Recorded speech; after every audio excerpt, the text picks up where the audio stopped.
ભડિયાદ પીર જવા માટે દર સાલથી રજબના 5મા ચાંદ ખમાસાથી 24 નિશાનો સાથે નીકળે છે। તેમાંથી 8 નિશાન દલિત સમાજ તેમજ 8 નિશાન રાજપૂત સમાજ તેમજ 8 નિશાન મુસ્લિમ સમાજના હોય છે, જે 12 ફૂટના વાસ ઉપર હોય છે, જે હિન્દુ મુસ્લિમ એકતાના પ્રતીક હોય છે।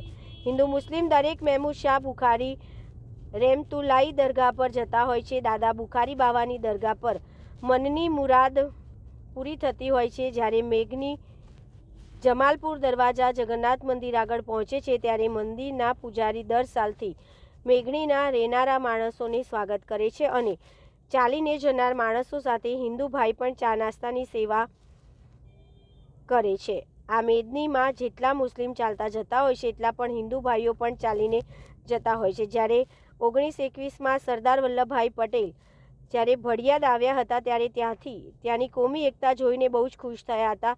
રજબના 5મા ચાંદે મેદની જમાલપુર ખમાસથી 24 નિશાન સાથે નીકળે છે। ગજબના 9મા ચાંદે ભડિયાદથી 3 કિલોમીટર જાંબુડિયા તળાવથી વાજતે ગાજતે ભડિયાદ પહોંચતા હોય છે। તેમાં પહેલા નિશાન દલિત સમાજના ચડતા હોય છે, બીજા નિશાન મુસ્લિમ સમાજના ચડતા હોય છે અને દાદા બુખારીની કરામતે વખત જોવા મળે છે। કેટલાય લોકો પોતાની આંખે જોઈ હોય, જેમાં મૂંગા બોલતા થઈ જાય છે, આંધળા જોતા થઈ જાય છે, જે લોકોએ હાથ જોઈ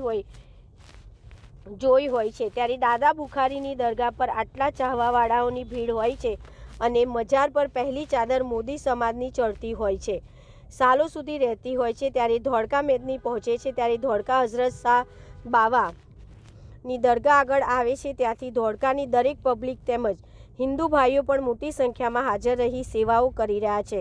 મેદની પણ સેવા કરવામાં આવે છે। બ્યુરો રિપોર્ટ નાસિર ખલીફા, ધોળકા।